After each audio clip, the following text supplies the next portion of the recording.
पश्चिम बंगाल में 2026 में विधानसभा का चुनाव होने वाला है। ऐसे में सभी राजनीतिक पार्टियों ने अपनी तैयारियों को तेज कर दिया है। जनता के बीच से सबसे ताज़ा सटीक सर्वे ओपिनियन पोल आ चुका है। तो चलिए दोस्तों, एक एक विधानसभा सीट का ताज़ा सर्वे जान लेते हैं कि होने वाले आगामी विधानसभा चुनाव में किस पार्टी के खाते में कितनी विधानसभा सीट आ रही है। बंगाल राज्य का सबसे पहला जिला है कोलकाता। कोलकाता जिले का ताज़ा रुझान देखा जाए तो विधानसभा की 11 सीट है। 6 विधानसभा सीट टीएमसी के खाते में आ सकती है और 4 विधानसभा seat BJP Bharatiya Janata party के खाते में आ सकती है और 1 विधानसभा सीट कांग्रेस के खाते में आ सकती है।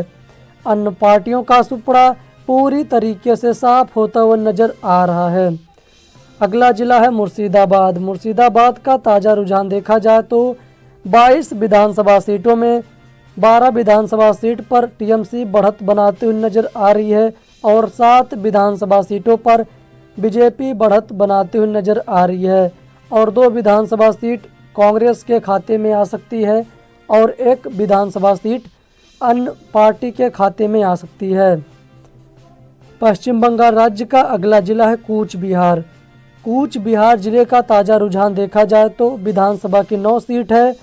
3 विधानसभा सीट टीएमसी के खाते में आ सकती है और 5 विधानसभा seat BJP Bharatiya Janata party के खाते में आ सकती है। कांग्रेस पार्टी का सुपड़ा पूरी तरीके से साफ होता हुआ नजर आ रहा है। अगला जिला है पूर्व मेदिनीपुर। विधानसभा की 16 सीट है जिनमें से 6 विधानसभा सीट टीएमसी के खाते में आ सकती है और 8 विधानसभा seat BJP Bharatiya Janata party के खाते में आ सकती है और 2 विधानसभा सीट कांग्रेस के खाते में आने का अनुमान लगाया जा रहा है। अन्य पार्टी का सुपड़ा पूरी तरीके से साफ होता हुआ नजर आ रहा है। अगला जिला है जलपाईगुड़ी। जलपाईगुड़ी में विधानसभा की 7 सीटें हैं जिनमें से 3 विधानसभा सीट टीएमसी के खाते में जा सकती है और 3 विधानसभा सीट बीजेपी के खाते में जा सकती है और 1 विधानसभा सीट कांग्रेस पार्टी के खाते में जा सकती है। अन्य पार्टियों का सुपड़ा पूरी तरीके से साफ होता हुआ नजर आ रहा है। अगला जिला है कलिम्पोंग। कलिम्पोंग जिले का ताज़ा रुझान देखा जाए तो विधानसभा की 1 सीट है जो टीएमसी के खाते में जा सकती है। बीजेपी, कांग्रेस और अन्य पार्टियों का सुपड़ा पूरी तरीके से साफ होता हुआ नजर आ रहा है।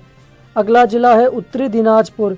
विधानसभा की 9 सीटें हैं जिसका ताज़ा रुझान देखा जाए तो 3 विधानसभा सीट टीएमसी के खाते में आ सकती है और 6 विधानसभा seat BJP Bharatiya Janata party के खाते में आ सकती है। कांग्रेस और अन्य पार्टियों का सुपड़ा पूरी तरीके से साफ होता हुआ नजर आ रहा है। दोस्तों, यह एक अनुमानित आंकड़ा है क्योंकि चुनाव होने में अभी कुछ महीने का समय बाकी है। इस आंकड़े में परिवर्तन हो सकता है।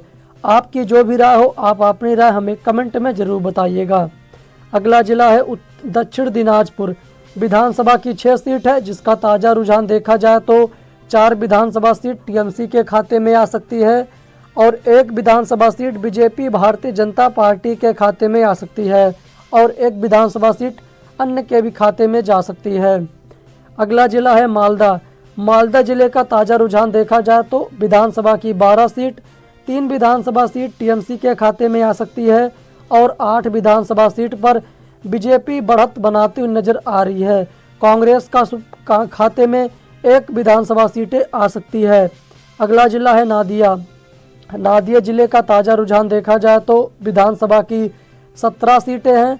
6 विधानसभा सीट टीएमसी के खाते में आ सकती है और 10 विधानसभा seat BJP Bharatiya Janata party के खाते में आ सकती है और 1 विधानसभा सीट कांग्रेस के खाते में आ सकती है। नादिया में बीजेपी बढ़त बनाते हुए नजर आ रही है। अगला जिला है दक्षिण 24 परगना। विधानसभा की 31 सीट 9 विधानसभा सीट टीएमसी के खाते में आ सकती है और 21 विधानसभा seat BJP Bharatiya Janata party के खाते में आ सकती है। कांग्रेस का सुपड़ा पूरी तरीके से साफ होता हुआ नजर आ रहा है। दक्षिण 24 परगना में बीजेपी बढ़त बनाती नजर आ रही है। और टीएमसी मजबूती के साथ वापसी करती हुई नजर आ रही है। अगला जिला है झारग्राम। विधानसभा की 4 सीटें हैं।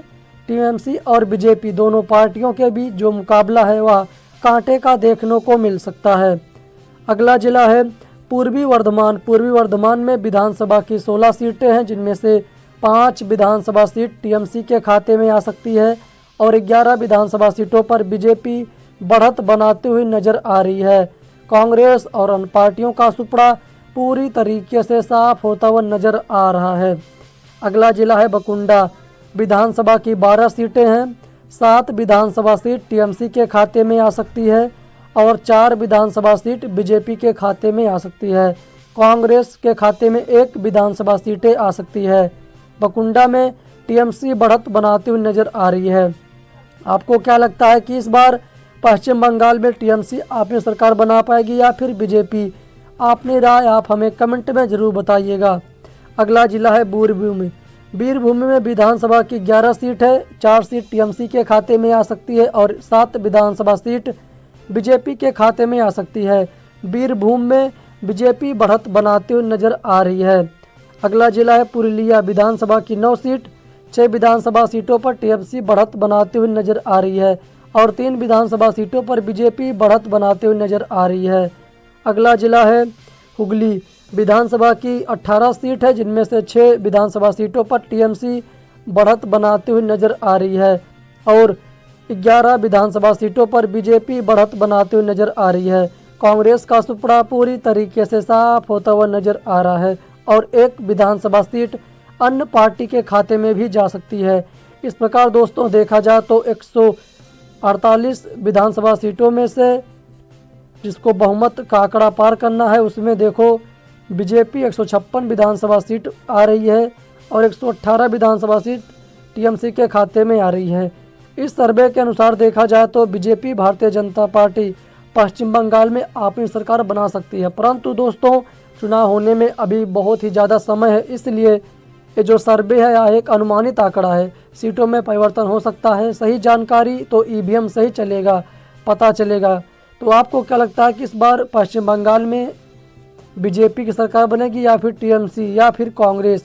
आप अपनी राय हमें कमेंट में ज़रूर बताइएगा। फिर मिलते हैं एक और वीडियो के साथ, तब तक के लिए जय हिंद, वंदे मातरम।